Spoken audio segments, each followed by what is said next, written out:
this new video. We are going to talk here about the history of the solar system and mostly about the future of the solar system. Now we have to think that we need to know where we are coming from in order to know where we are going. Now, talking about the future, it's a little strange. It really spoils the fun of everyday activity. So we are going to talk about the future only in general. What is going to happen with each one of us is not yet decided. But what is going to happen with the planet, I think is decided.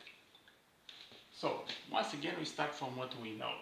We know that we have the sun and the planet spinning in this direction. What we do not understand is how come we have these slight variations over time in temperature, like global warming and global cooling. And this is what we are going to discuss today. How come we have these variations over time? We know it was colder in the past and it's hotter now. The question is why? What triggers this? It is something from inside the planet or something from outside? It is something from inside that sounds a little strange. If it is from outside, we should assume that the sun passing through the galaxy, it passes through an environment where it's sometimes colder and sometimes much hotter. I doubt it. It's very cold outside, very cold in the universe, and the temperature is somehow constant. But something varies. There is a variable somewhere which leads to a variation like this. So, right now we think that we are in this point because it's very hot. And 10,000 years ago we were like here. It was much colder. The temperature was lower. Why? This is what we are going to explain today. Now, if I look at the sun, I see it shooting out two kinds of heats which affect us. Heat due to light and thermal heat. Now in the case of a standing sun, this is clearly the same in all directions. But we are in an environment where everything is moving. And the sun moves, if the galaxy has a center here, it spins around the center of the galaxy. And that causes a little problem, or an advantage if you want. Thermal heat leaves a trace behind.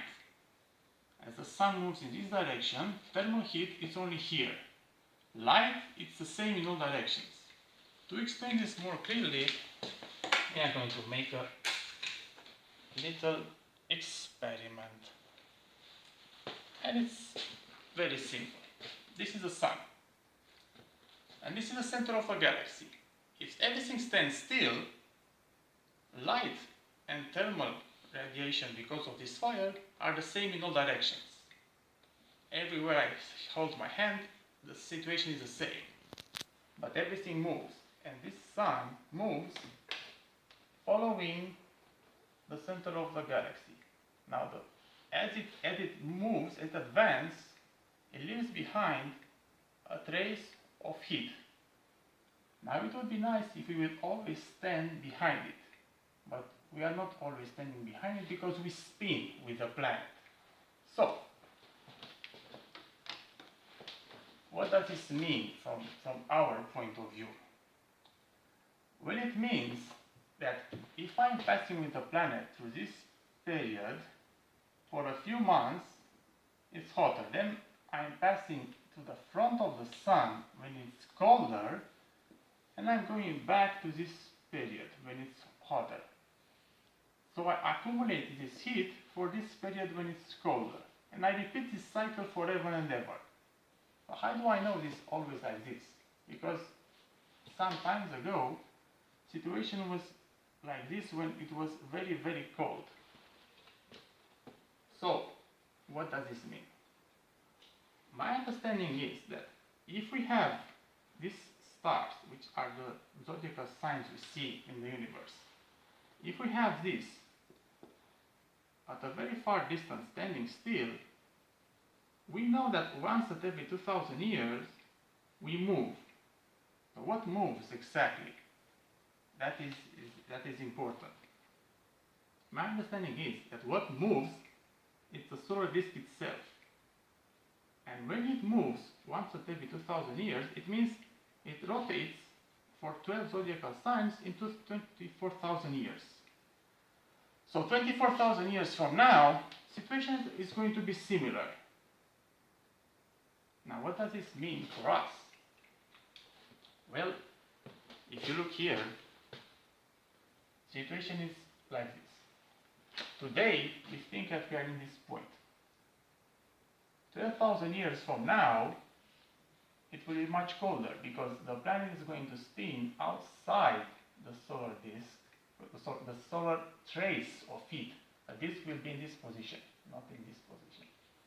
And the problem is we are going to face the cold all the time. All the time. So in this situation, we are missing this thermal heat behind it, which means if you are going to calculate how this affects us, well, for sure it's going to be much colder.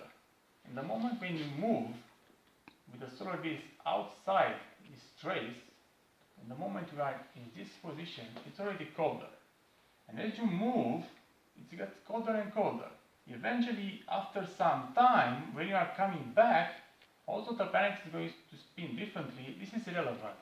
You are getting behind the sun every once in a while, and you get the heat once again. But that is 24,000 years from now. So, in this case, for us, situation is going to be like this. 12,000 years from now, this is how the planet is going to look like. There's going to be ice and snow in the north and the south, covering a lot of the planet. The ocean level will be much lower because the difference in volume is going to be stored here. So if it rains, if it is snowing and it is ice, and they accumulate because they do not melt, then the total volume of the water goes down. What we are going to do in this case? Well, there are some several options for these people. Live on the platform of ice like Eskimos, live in underground caves like Brest if you want, move into the Middle Earth, or die. These are the options that I see. Hopefully we have some thousands of years until we will prepare for that. That is not our purpose right now. My purpose is to understand, and this is what I want, and I'm looking for you to think about what I have presented here, and if it is according to what we know, and if it is not according to what we know, I want to improve this. My understanding is that this mechanism repeats itself, and because of this mechanism, when we are encountering the cold, leads to variance of periods of global warming and global cooling. This is something that affects us all the time, and we cannot avoid it. It's going to be complicated because there will be not much agricultural land in this situation. And I don't know how we are going to stay in this case with 7 billion people on the planet. But once again, we have time to prepare. This is how I see it, and I think I am very close to reality. Feel free to feedback me and tell me your opinion. Thank you for watching.